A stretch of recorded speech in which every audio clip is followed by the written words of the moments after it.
Oh yeah, we got some problems.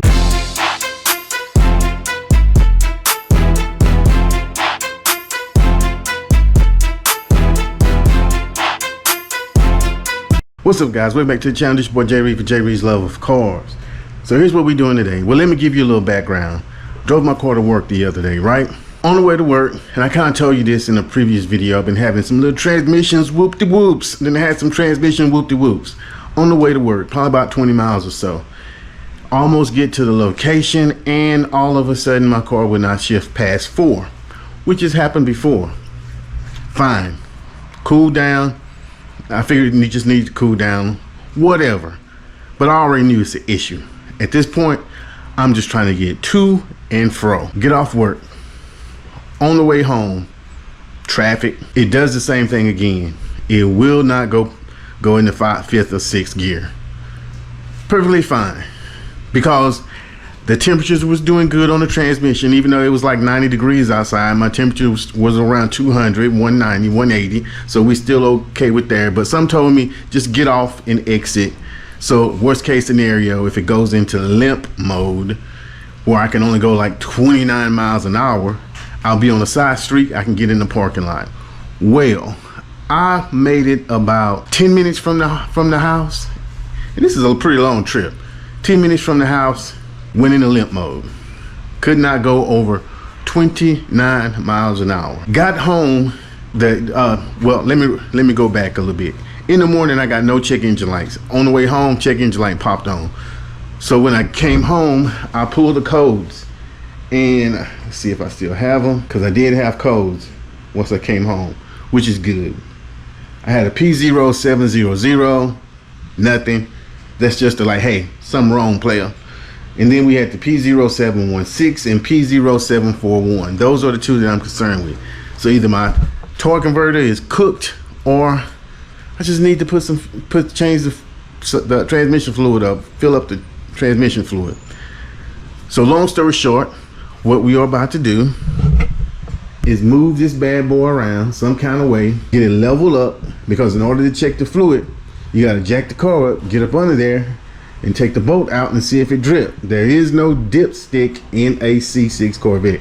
So bam, no bueno. You gotta jack the car up on all fours, or if you can get up under there, if you small, you can get up under there like that, you can do it that way. I ain't that small. So we fix to jack this car up and get up under here and see if I just need to put some more fluid in it. I'm hoping that's all it is. I'm hoping it's not the converter, but could be the converter, because I'm making more power than what it's rated for. Don't tell nobody. I'll get back with you once I got this car jacked up. Okay, so we got the girl all lifted up on all fours. I'm hoping that's level, because it has to be level in order for this to work, to check. Now while I was doing that, I noticed something. I don't know what that is, but you see that brown fluid over there on that cradle? Can you see it? What is that? That is a leak. That may be my problem. So I need to get over there and see what that is. Of course I got safety first. We got 4 jack stands, and I got the jack over there, but I may have to move it because I kind of need to get over there. There's less body up under this car from over there. So let's see what that is. Because it's the fluid is low. Oh Lord, you can't see me.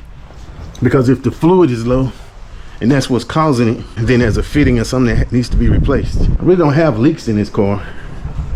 There's no leak on the ground, so whatever kind of leak it is, if it's even a leak, it's a pretty small one. Let me move this out the way so I can see what it is. Well, I can't really say what that is, because where we at? I don't really know what that is, because it's just right there. If y'all got any ideas, holler at your boy. But let's go on and move over here to the back. Okay guys, so I just got through testing it. We had the temp gauge. I let it get up to temperature.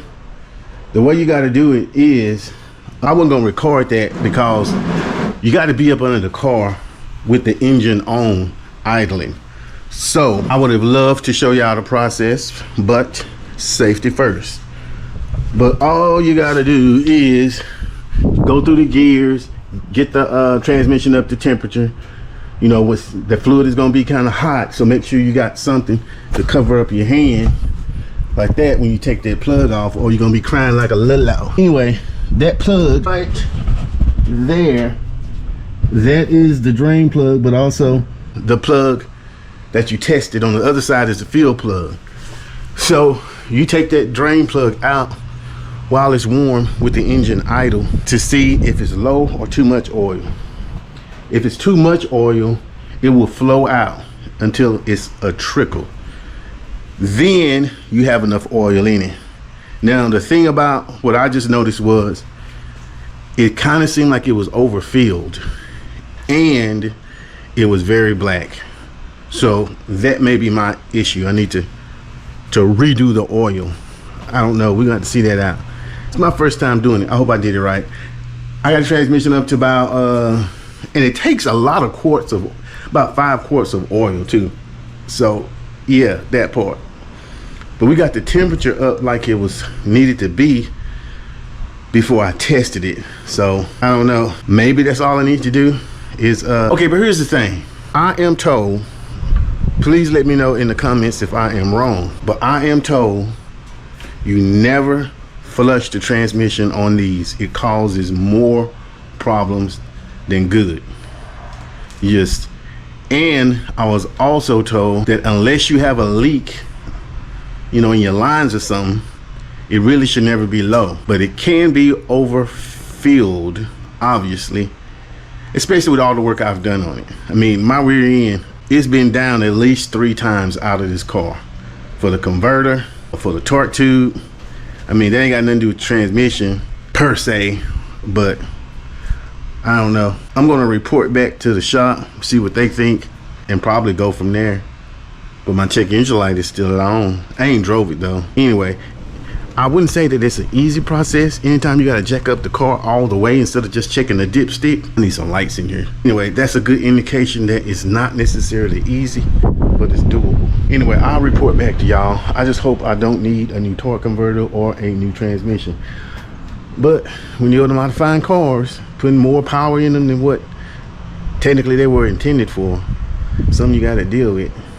Don't tell my wife though, but something you gotta deal with.